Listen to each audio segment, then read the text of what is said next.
प्रथमे मैं third grade और फोर्थ ग्रेड अर्थात तृतीय वर्ग और चतुर्थ वर्ग परीक्षार कारण प्रिपारेशन लोৱা সকলো পৰীক্ষাৰ্থীলৈ স্বাগতম জনাইছো। বহুত ছাত্ৰ ছাত্ৰী বা পৰীক্ষাৰ্থীয়ে মোক ৰিকুৱেষ্ট কৰিছে যে স্যাৰ কেনেকৈ তৃতীয় বৰ্গ আৰু চতুৰ্থ বৰ্গৰ পৰীক্ষাৰ কাৰণে প্ৰিপাৰেশ্যন ল'ব লাগে তাৰ কাৰণে অলপ আমাক সহায় এটা দিয়ক। সেই মৰ্মে আপোনালোকৰ সন্মুখত আজি প্ৰথম ভিডিঅ' এটা লৈ আহিছোঁ। আশা কৰোঁ এই ভিডিঅ'টো যদি আপোনালোকে ভালকৈ চায় তেতিয়াহ'লে আপোনালোকৰ বহুত এটা কামত আহিব আৰু ইয়াৰ পৰা কিবা নহয় কিবা আপোনালোকে শিকিব পাৰিব। প্ৰথমে চাওক আপোনাৰ গ্ৰাফিক্সত মই এটা সৰু টপিক্স দেখুৱাইছোঁ, নিশ্চয় আপোনালোকে দেখা পাইছে। সৰু টপিক্সটো হৈছে চাৰিটা অসমৰ চাৰিটা তেল শোধনাগাৰক লৈ। এই চাৰিটা তেল শোধনাগাৰক আমি চবেই জানো আৰু টপিক্সটো সৰু যদিও ইয়াৰ পৰা কিন্তু বহুত প্ৰশ্ন পৰীক্ষাত আহিব পাৰে। ইয়াৰ পৰা কনচেপ্টৰ পৰা বহুত প্ৰশ্ন আহিব পাৰে। এনেকৈ কনচেপ্টৰ পৰা প্ৰশ্ন আহিব পাৰে, তাৰ কাৰণেই মই অলপ আভাস দিব চেষ্টা কৰিছোঁ।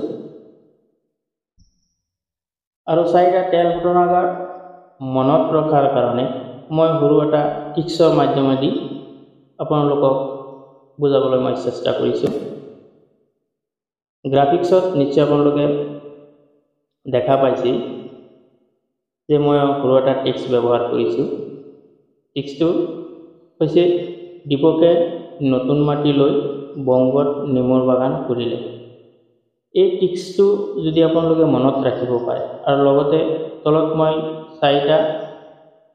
তেল শোধনাগাৰৰ লগতে মই চাৰিটা কোড নাম্বাৰ দিছোঁ। এই কোড নাম্বাৰটো যদি আপোনালোকৰ ইয়াৰ লগত মনত থাকে তেতিয়া মই আশা কৰোঁ ইয়াৰ পৰা যিকোনো প্ৰশ্নই পৰীক্ষাত নিদিয়ক কিয় আপোনালোকে গোটেইখিনি আনচাৰ কৰিব পাৰিব। আহকচোন প্ৰথমে টেক্সটটো অলপ আলোচনা কৰোঁ। প্ৰথমে হৈছে দীপকৰ পৰা আপোনালোকে মনত ৰাখিব পাৰে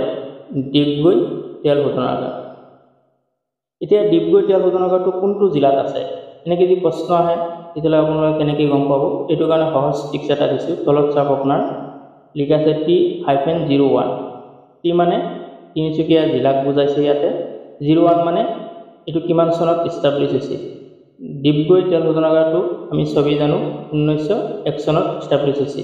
চবকেইটাৰ লগত আপোনাৰ 1900টো কমন আছে, 19th চেঞ্চুৰী। তাৰপিছত মই দুটা ডিজিট লৈছোঁ বুজাৰ কাৰণে যাতে সহজ হয়। তাৰপিছতো চাওক নতুন মাটি, ইয়াৰ পৰা আপোনালোকে মনত ৰাখিব পাৰে নুনমাটি তেল শোধনাগাৰ। এইটো কোনটো জিলাত পৰিছে? ইয়াৰ তলত লিখা আছে KM অৰ্থাৎ কামৰূপ মেট্ৰ'। এইটো কিমান চনত ইষ্টাব্লিছ হৈছে বা স্থাপন কৰা হৈছিল? এইটো 1962 1962 চনত নুনমাটি তেল শোধনাগাৰটো ইষ্টাব্লিছ হৈছিল বা স্থাপন কৰা হৈছিল। ইয়াৰ পিছত বংগৰ পৰা আপোনালোকে মনত ৰাখিব পাৰে বঙাইগাঁও।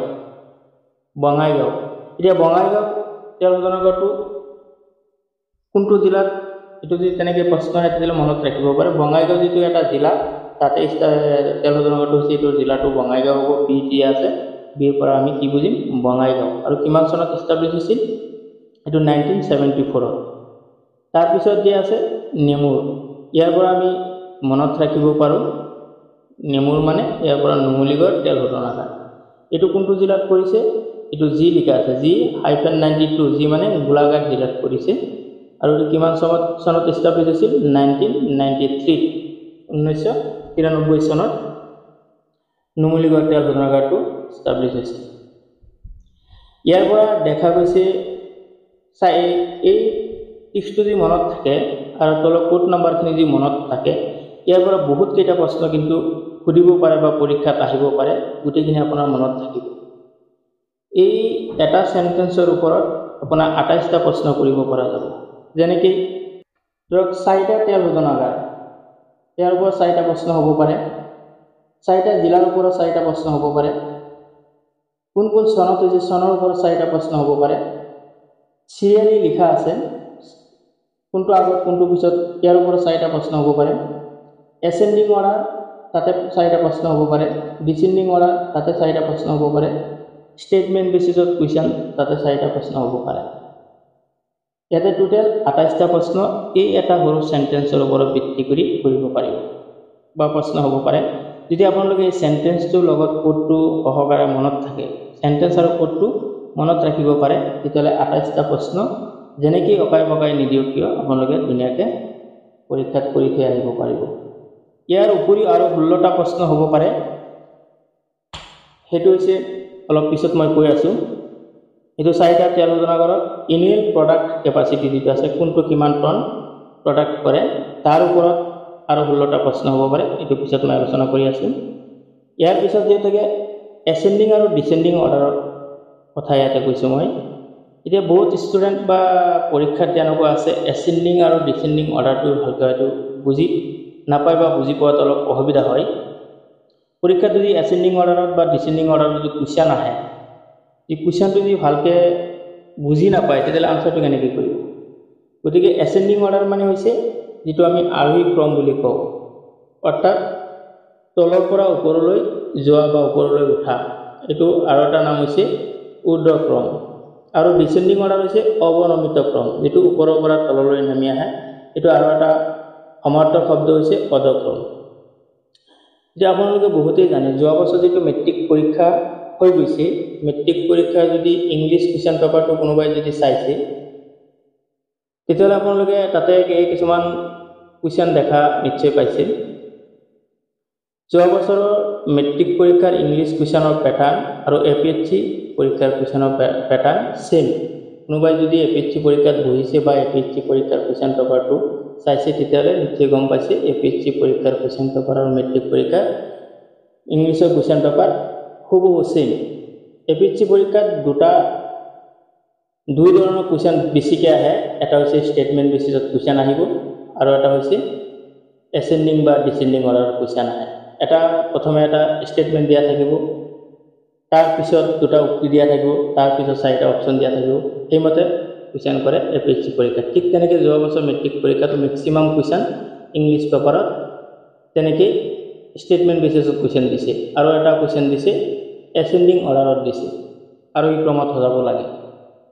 গতিকে এইবাৰ হয়তো যেতিকে আমাৰ মাননীয় মুখ্যমন্ত্ৰী ডাঙৰীয়াই কৈছে দশম শ্ৰেণীৰ কোৱেশ্চন প্যাটাৰ্ন হ'ব গতিকে মেট্ৰিক যোৱা বছৰ মেট্ৰিক পৰীক্ষাটো এপিএসসি কোৱেশ্চন প্যাটাৰ্নৰ লগত হুবহু মিলিছে গতিকে সেই হিচাপত যদি কোৱেশ্চন কাটে এইবাৰ কিন্তু এপিএসসি কোৱেশ্চনৰ দৰে কোৱেশ্চনখিনি হ'ব প্যাটাৰ্নটো তেনেকুৱাই থাকিব চাব পৰীক্ষাত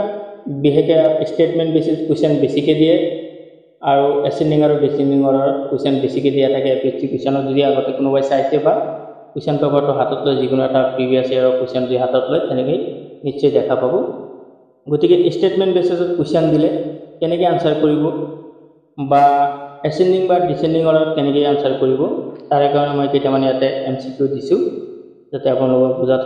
অলপ সুবিধা হয় বা সহজ হয় প্ৰথমে চাওক মই এটা প্ৰশ্ন দিলো তলৰ দিয়া তেল শোধনাগাৰ কেইটা আৰু এই ক্ৰমত সজোৱা ইয়াতে 4টা তেল শোধনাগাৰ দিয়া আছে কিন্তু এটা অলৰেডি আপোনালোকে বুজি পাইছে যেটোক আমি এসেন্ডিং অৰ্ডাৰ কওঁ বা ঊৰ্ধ্বক্ৰম বুলি কওঁ ঊৰ্ধ্বক্ৰম মানে তলৰ পৰা ওপৰলৈ উঠি যায় তাৰ মানে ইয়াতে প্ৰথমে কোনটো তেল শোধনাগাৰ এস্টাব্লিছ হৈছিল তাৰ পিছত কোনটো তাৰ পিছত কোনটো তাৰ পিছত কোনটো এনেকৈ সজাব দিছে গতিকে আমি প্ৰত্যেকই জানো প্ৰথমে ডিপগৈ তেল শোধনাগাৰ হৈছিল তেল শোধনাগাৰটো 1901 চনত হৈছিল ইয়াৰ পিছত হৈছিল নুনমাটি তেল শোধনাগাৰ যেটো 1962 চনত হৈছিল ইয়াৰ পিছত হৈছিল বঙাইগাঁও তেল শোধনাগাৰ যেটো 1974 তাৰ পিছত লাষ্টত হৈছিল নুমলীগড় তেল শোধনাগাৰ যেটো 1993 হৈছিল গতিকে শুদ্ধ অপচনটো কোনটো হ'ব অপচন ডি ঠিক তেনেকৈ এটো হৈছে আৰোহী ক্ৰম বা ঊৰ্ধ্বক্ৰম বা এসেন্ডিং অৰ্ডাৰ বুলি আমি যেটো কওঁ তাৰ পিছত আৰু এটা প্ৰশ্ন দি দিব তেনেকৈ প্ৰশ্ন আহিব পাৰে যেটো ডিসেন্ডিং অৰ্ডাৰ যেটো অৱনমিত ক্ৰম বা অধক্ৰম বুলি আমি কওঁ তাৰ মানে ওপৰৰ পৰা তললৈ নামি আহিব লাষ্টত কোনটো হৈছিল এটো ফাৰ্ষ্টত হ'ব তাৰ পিছত এনেকৈ সিৰিয়ালি আহিব গতিকে ইয়াত হ'ব অপচন কোনটো হ'ব এতে অপচনটো হ'ব সি একেবাৰে লাষ্টত কোনটো আছিল নুমলীগড় তেল শোধনাগাৰ এটো কিমান নম্বৰ দিয়া আছে 4 নম্বৰ প্ৰথমে হ'ব 4 নম্বৰ 2 নম্বৰত কোনটো আছে 2 নম্বৰ বঙাইগাঁও তেল শোধনাগাৰটো 2 নম্বৰত আৰু 1 নম্বৰত কোনটো আছে নুনমাটি তেল শোধনাগাৰ তাৰ পিছত 3 নম্বৰ কোনটো আছে ডিগবৈ তেল শোধনাগাৰ এইটো প্ৰথম হৈছিলে গতিকে এইটো একেবাৰে লাষ্টত যাব এইটো কোৱা হয় অৱনমিত ক্ৰম যেটো ডিসেন্ডিং অৰ্ডাৰ বুলি কওঁ বা অৰ্ডাৰ ক্ৰম বুলি কওঁ এনেকৈ এসেন্ডিং বা ডিসেন্ডিং অৰ্ডাৰত প্ৰশ্ন আহিব পাৰে গতিকে এইবিলাক ভালকৈ চাই থব তেতিয়ালে কোনো কনফিউজন নালাগে তাৰ পিছত স্টেটমেন্ট বেচিছত প্ৰশ্ন কেনেকৈ আহিব পাৰে কিবা এটা উক্তি দিয়া থাকিব কিবা এটা স্টেটমেন্ট দিয়া থাকিব তাৰ পিছত দুটা উক্তি দিয়া থাকিব তাৰ পিছত চাৰিটা option A B C D এনেকৈ অপচন দিয়া থাকিব যেনেকৈ ইয়াতে দেখা পাইছে ডিগবৈ তেল শোধনাগাৰটো এছিয়া মহাদেশৰ ভিতৰত আটাইতকৈ পুৰণি তেল শোধনাগাৰ এইটো এটা স্টেটমেন্ট সাপোজ দিলে ইয়াৰ পিছত দুটা উক্তি দিলে উক্তি 1 উক্তি 2 উক্তিটো প্ৰথম অনত দিয়া আছে উক্তিটো শুদ্ধ 2 দিয়া আছে উক্তিটো ভুল এতিয়া চাৰিটা অপচন দিয়া আছে এ অপচনত দিয়া আছে শুদ্ধ বি অপচনত ভুল সি অপচনত দিয়া আছে 1 আৰু 2 দুয়োটাই শুদ্ধ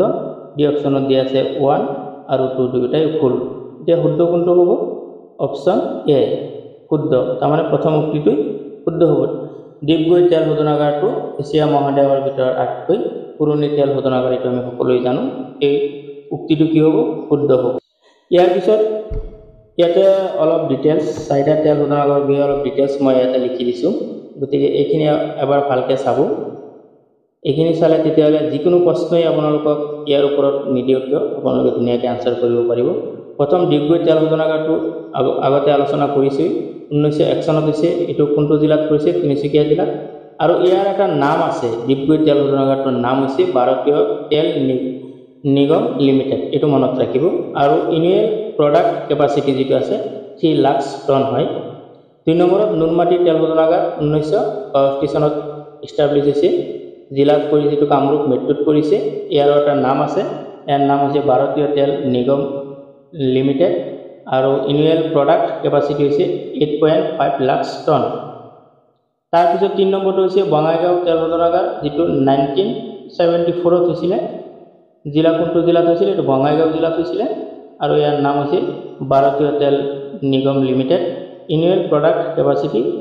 13.6 লাখ টন 4 নম্বৰটো হৈছে নুমলীগড় তেল শোধনাগাৰ এটো হৈছে 1993 এটো গোলাঘাট জিলাত পৰিছে ইয়াৰ নাম হৈছে ভাৰতীয় তেল আৰু অসম তেল এনুৱেল প্ৰডাক্ট কেপাচিটি হৈছে 30 লাখ টন কিন্তু ইয়াতে এটা বস্তু হয়তো নিশ্চয় আপোনালোকে লক্ষ্য কৰিছে চাৰিটা তেল শোধনাগাৰৰ নাম কিন্তু চাৰিটাৰ ভিতৰত তিনিটা তেল শোধনাগাৰৰ নাম কিন্তু সেম প্ৰথমে চাওক ভাৰতীয় তেল নিগম লিমিটেড ঠিক তেনেকৈ নুনমাটি বঙাইগাঁও আৰু ডিগবৈ তেল শোধনাগাৰ তিনিটা নাম কিন্তু সেম কিন্তু এটা নাম অলপ ব্যতিক্ৰম বেলেগ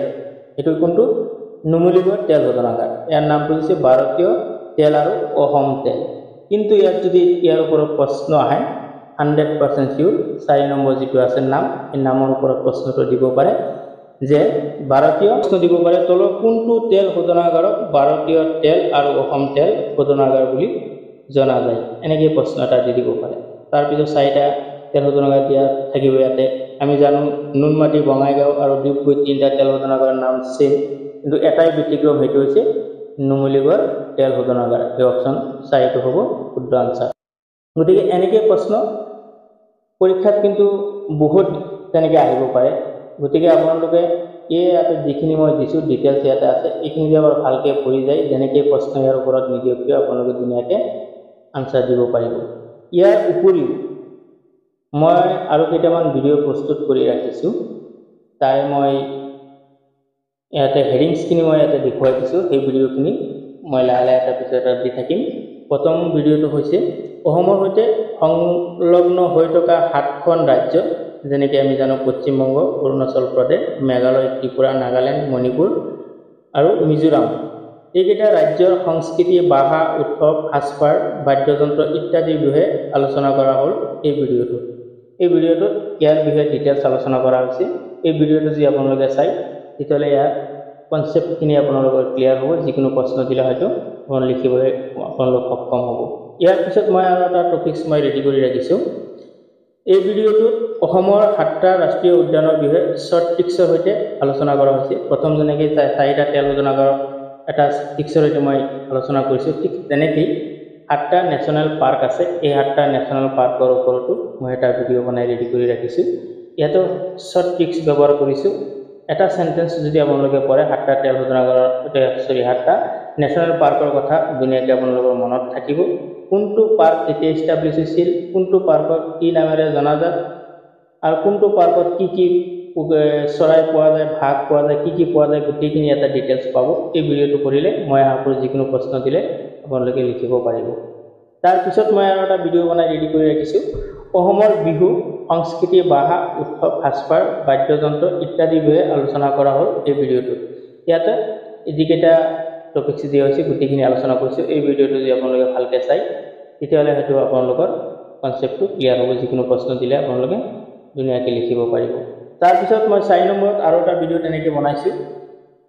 সেইটো হৈছে এই ভিডিওটোত শৰ্টকাট টিক্সৰ সৈতে ভাৰতীয় সংবিধানৰ বিষয়ে আলোচনা কৰা হৈছে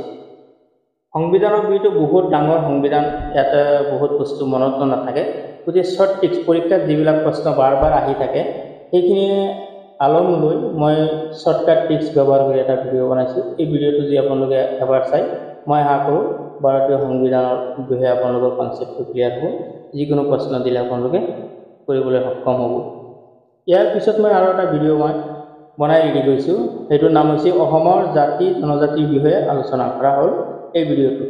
এটো যদি পৰে অসমৰ জাতি জনজাতিৰ ওপৰতো বহুত প্ৰশ্ন পৰীক্ষাত আহা দেখা যায় গতিকে এইখিনিও আপোনালোকে দুনিয়াতে লিখিব পাৰিব পৰীক্ষাত আহিলে এইখিনিতে মই আৰু এটা কথা আপোনালোকক কওঁ এই গোটেইকেইটা ভিডিও মই আপোনালোকক দি দিম কিন্তু মই চাইছো মোৰ আগতে কেইটামান ভিডিও দিছিলো যদিও 3rd গ্ৰেডৰ 4th গ্ৰেডৰ কাৰণে নহয় বেলেগ মেট্ৰিকৰ কাৰণে কিছুমান হেৰি আছিলে দিছো কিন্তু বহুত ষ্টুডেন্টে বা বহুত পৰীক্ষাৰ্থীয়ে হয়তো ভিডিও চাইছে প্ৰায় 3000 মান ভিউৱাৰ হৈছে কেইদিন হৈছে নতুনকৈ চেনেলটো খুলিছো কিন্তু সাবস্ক্ৰাইবাৰ খুব কম গতিকে মই বহুতে সাবস্ক্ৰাইব কেনেকৈ কৰিব লাগে হয়তো নাজানে এজনে মোক কৈছে মইতো সাবস্ক্ৰাইব কৰোঁ প্ৰতিটো ভিডিওত লাষ্টত কমেন্ট বক্সত সাবস্ক্ৰাইব বুলি মই লিখি দিওঁ এটো শুনি মোৰ এনেকুৱা আচৰিত লাগিছে বৰ্তমান যুগতো এনেকুৱা মানুহ আছে নেকি সাবস্ক্ৰাইব বুলি কমেন্ট বক্সত আপোনাৰ সাবস্ক্ৰাইব লিখি দিলে বুলে সাবস্ক্ৰাইব হৈ যায় এনেকৈ মানুহে চেনেল সাবস্ক্ৰাইব কৰে নেকি চাওকচোন গতিকে বহুতেই সাবস্ক্ৰাইব কেনেকৈ কৰিব লাগে সেইটো নাজানে গতিকে